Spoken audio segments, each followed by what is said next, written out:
Welcome back, Quick Brain. The question for you today is how do you make great decisions quickly, with confidence, with clarity? And I'm very excited to have a dear, longtime friend on this show. We've been trying to make this work for quite a few years from the Since you beginning. started, I think. Yeah. Exactly. This is David Meltzer, and he is the founder of Sports One Marketing, author, speaker. We're going to talk about his most recent book, which is Game Time Decision Making. And thanks for being on the show, buddy. Thank you. I was wondering if all those words started with a K or a C. Being a Exactly. branding expert, I was thinking K. So I'm going to do this quickly, but thanks for having me on. No, thank you. I know you and I often want to be able to record our conversations, and because they're priceless. Yeah. And I've learned so much from you as a friend and as a mentor, as a peer. And I think the quality of our life right now, I think everyone would agree that our life right now is the sum total of the decisions they've made up to this point. But are there any classes on how to make a good decision? Right? School teaches you a lot of like what to learn, math, history, science, Spanish, but they don't necessarily teach you how to learn and how to think. And I see this decision making like sleep. Yeah. We make so many decisions in a day. Most people don't pay attention to sleep, but it's the number one habit that we all share, and we spend the most time doing it. The next would be decisions. There's so many decisions that you make every day, but people don't train us how to do them. We don't practice making decisions or understand how decisions are truly made quantifiably to make the best decisions. How do we assess the situation in a quick manner to make the best decisions? And what I have found as an executive coach in dealing with some of the biggest decision makers in our world is that it's all value based to start. That if you spend the time practicing knowing your values, that it allows you to literally, in my opinion, unconsciously make the best decision for yourself. That is a balance between two different spheres. One, the pragmatic sphere of money. So I believe money is an object of energy that we put into the flow. And if you buy the right things, you'll be happy. If you buy the wrong things, you won't. But faith is always in conflict and with money. And when we make decisions strictly in a monetary analysis, we're not really utilizing our values. When we institute values into a quantitative monetary decision, it actually gives us a greater result because it really blends in faith. And one of the tricks to do that beyond knowing your values is to extract time from the decision making. Time is the nemesis to making decisions. And so if we can allow ourselves to do an analysis saying, what would my analysis or my decision be if there's no such thing as time? Everything changes. So that framework of utilizing our values, extracting time, can help you consistently make the best decisions because I think it blends both realms, the utopic realm of faith with the pragmatic realm of monetization. I like that a lot. I think a lot of people fail to make a decision, and then they put it off and they put it off and they put it off, and it takes a lot of energy. It takes a lot of time. How do people begin finding, how would you define values? So values for me is to understand there's four types of values. Okay. One is our personal values, character, love, integrity, different things that you may in your own person be. And then you have experiential values that starts from the time, I believe in multiple lifetimes, but let's just say from the womb on, you have these experiences and there's values that are created by what you've learned through the inaccurate senses you have and the inaccurate memory that you have. And then you have the giving values. And so how is this going to provide value to others is giving to me. Okay. And then receiving values, which has the most interference, I believe, between you and the connection that you have between inspiration and you, is that most people are afraid to receive. They create interference through ego-based programmed. A lot of them are in our DNA. I call it the quantum memory that we've inherited from at least 4 generations, great-grandparents, grandparents, parents to us. But it allows us, we feel guilty for receiving. We don't feel worthy of what we have. We somehow think we shouldn't ask for what we want. But I create a flow with those 4 values. And for me, when I did my analysis, I have 4 firm things that make a decision for me. One is gratitude. Okay. So I find the light in everything that I'm assessing. I look for the positive, the best situation. I see things through it that other people will never notice. It raises my awareness when I'm I get to do this. What's the light, the love, the lesson in it? Two is interesting, was forgiveness.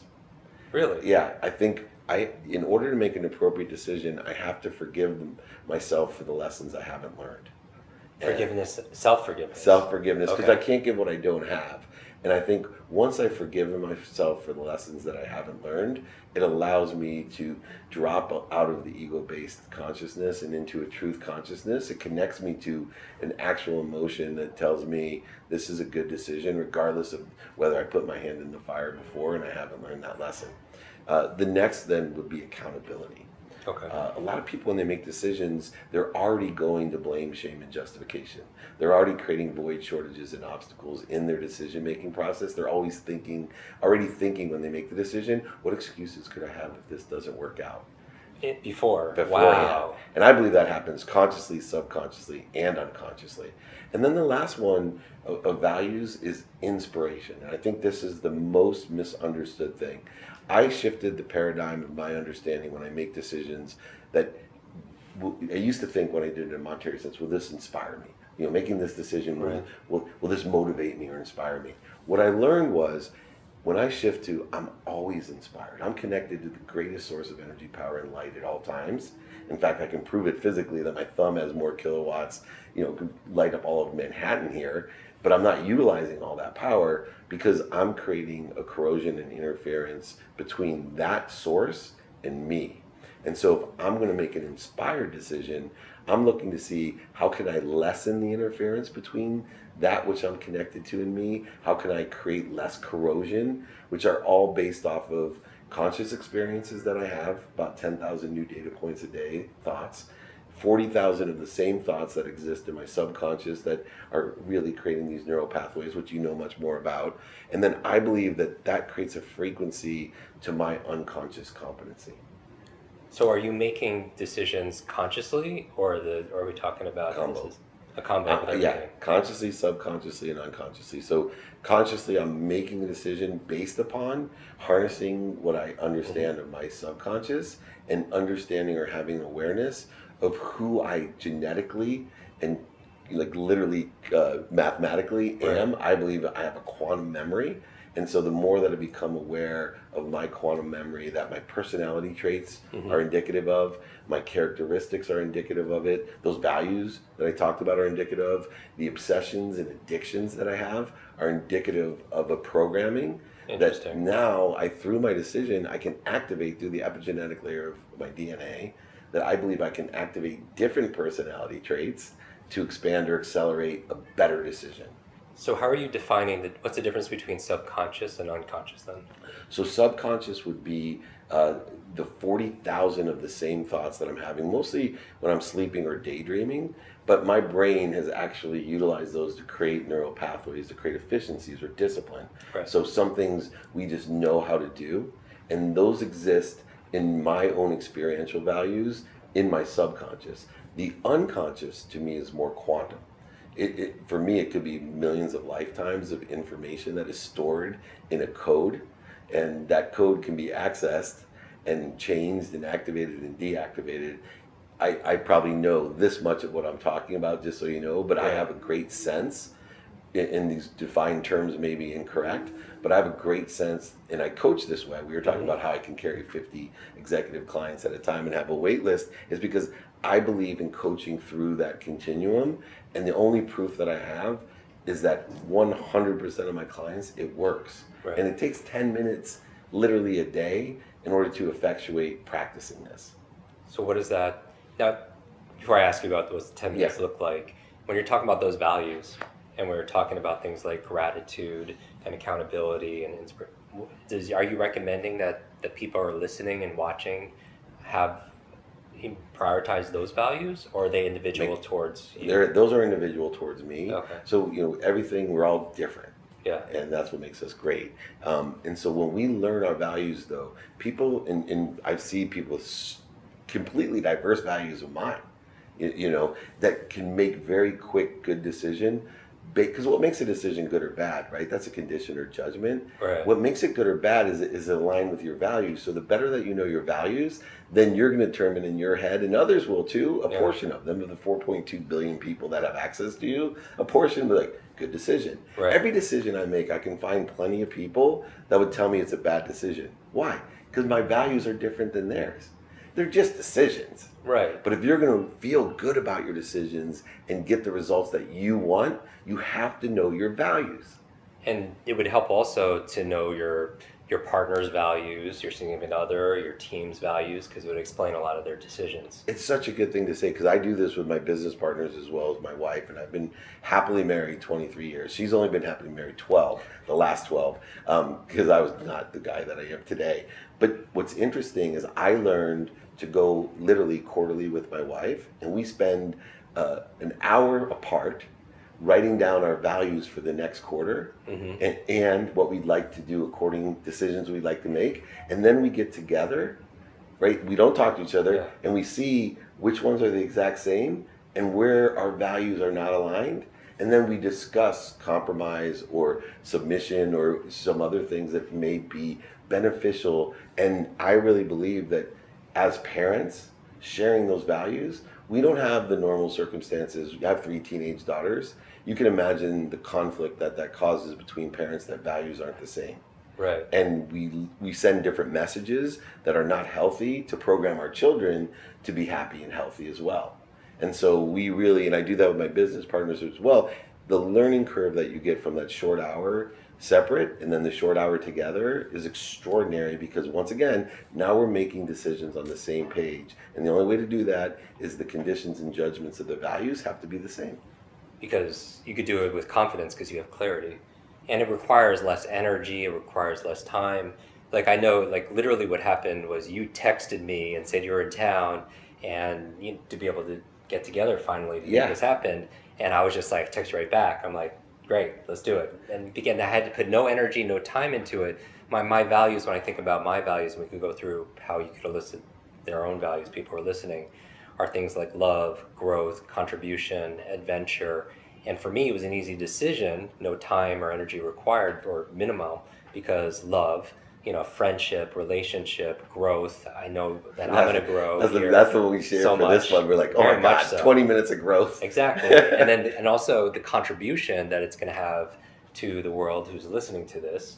And also adventure, meaning a sense of joy and fun, because this is going to be a great experience. And mine was the same way as I went down the list. And because you go places and you forget these special people, because we travel a lot.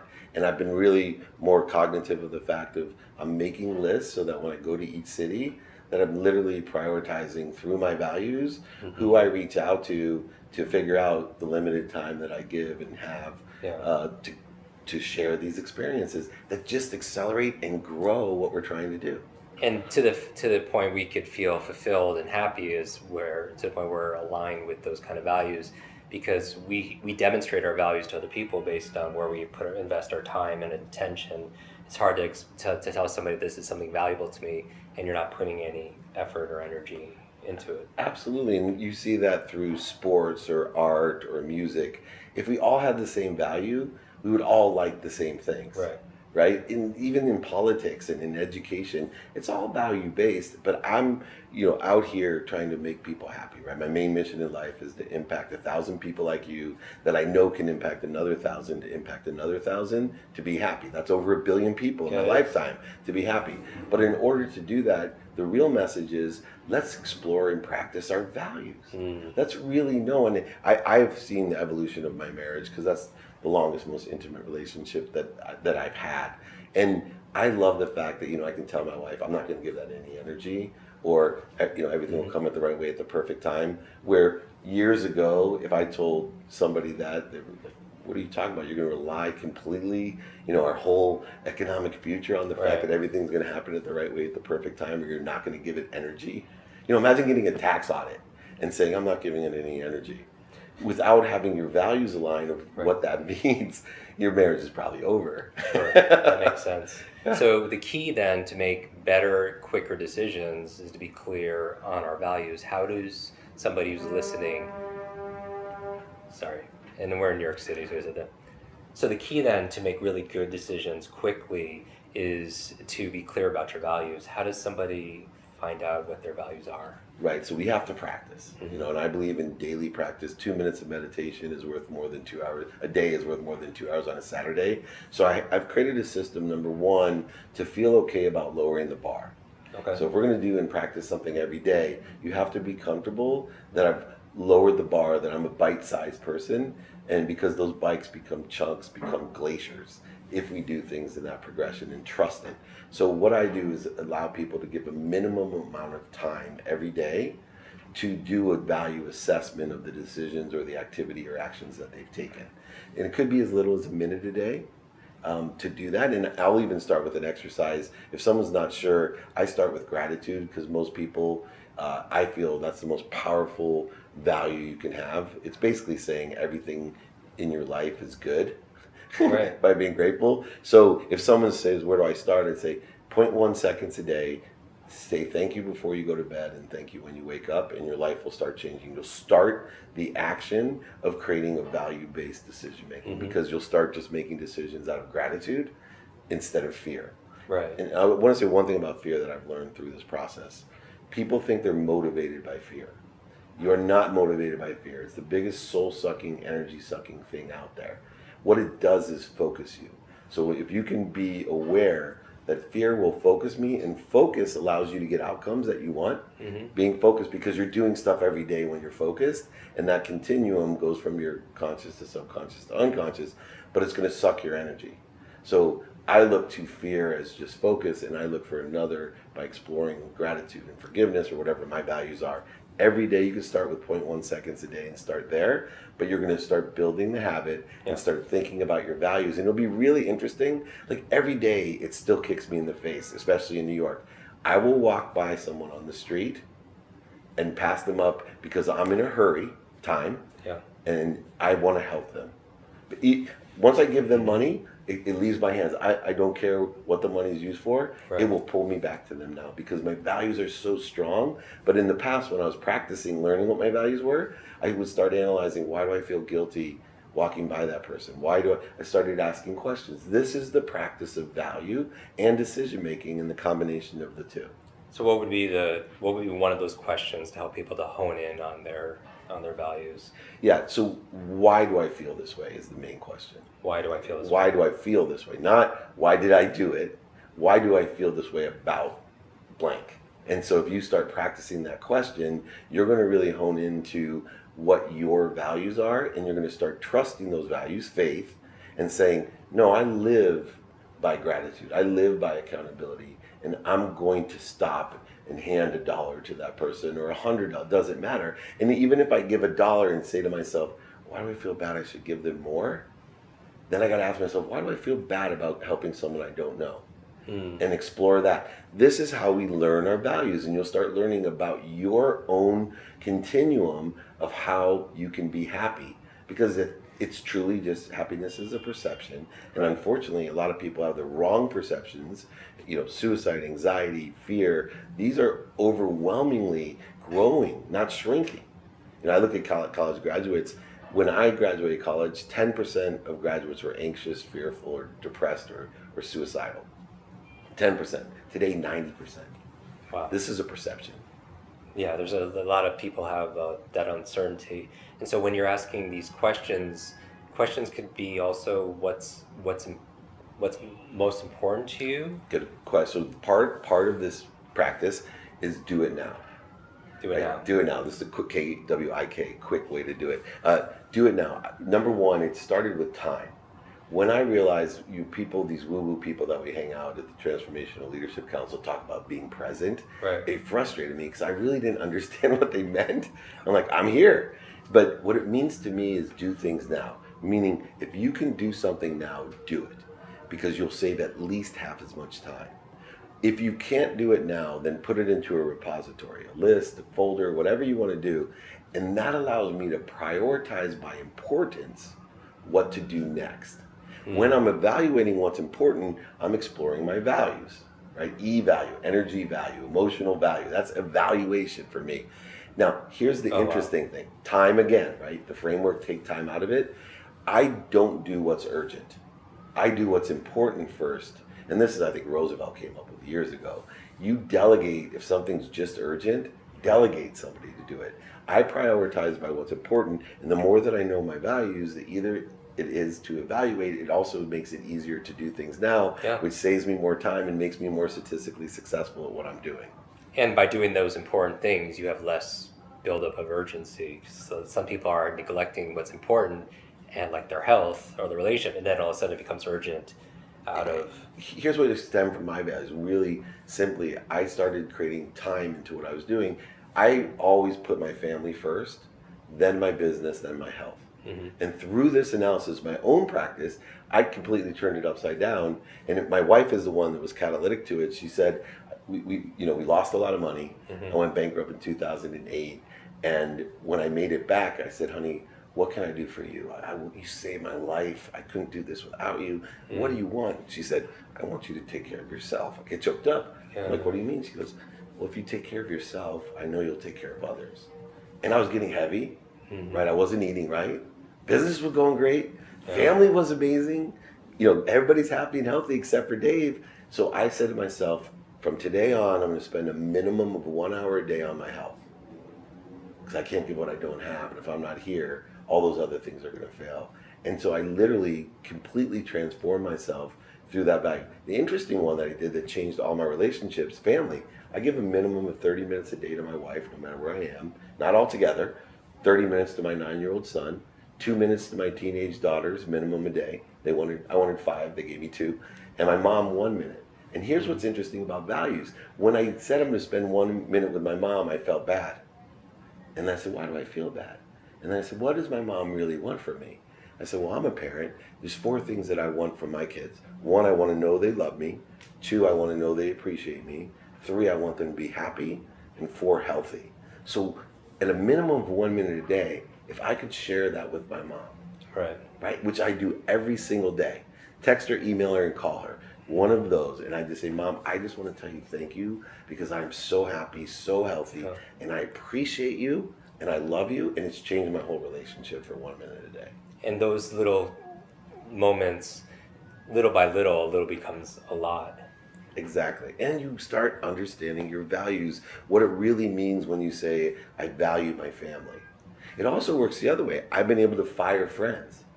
Right? I had a lot of people surrounding myself with the wrong energy, ideas, and through understanding my own values, it propelled them away from me, or I just straight out said, this is about me, not you, but I'm not going to be spending time with you anymore. I just wanted to let you know that I appreciate our friendship, but it's not good for me.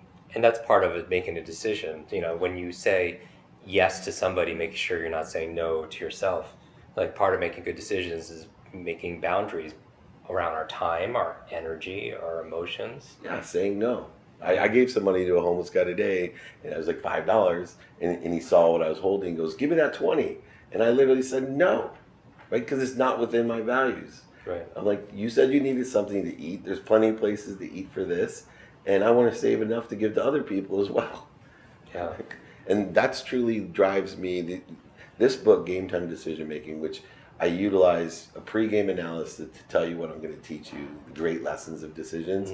Then I just use sports stories that show what these great leaders have been able to do, because in sports you have to make very quick decisions, and then do a post-game analysis. And so that was the idea behind Game Time Decision Making, was to allow people in a friendly, easy way to start building these habits. At its core, though, is what I truly believe is that what we do every day is the most important thing. And lower the bar and just start doing it. And you build those decision-making muscles, because a lot of people, they put things off, and then that gets stronger, procrastinating, or their energy and is going somewhere else. And you're one of the people that inspired me in the direction that I moved, because what you do is exactly and did to even expound and expand upon what you've been able to teach people. It started with that type of thing. Right? You kind of started right there by being able just to read. And it's amazing that everybody's watching this right now, if they have a big decision, where am I going to live? Who am I going to be with? What am I going to do? those little decisions, those they can become big decisions, especially if you do it over and over again, because then it gets deeper into your subconscious where it becomes more.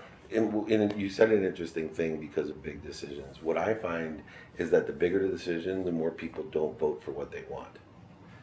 They start voting for what other people want. Interesting. And if you know your own values, you won't go searching for other people's values. And their opinions and their expectations that people. Advice is great. Counsel is great. But values, my mom told me, which, nobody cares about me more than my mom. But when I graduated law school, I had a choice to be a real lawyer or to sell legal research online. And literally told me, you need to be a real lawyer because the internet's a fad. I'm so worried about you. And it was hard for me to go against that.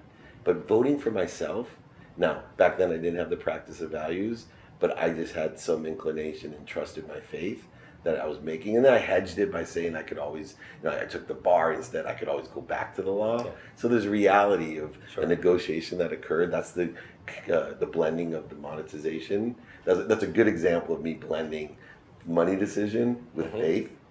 Very pragmatic with just faith. And it's funny, here's one of the interesting things I've learned.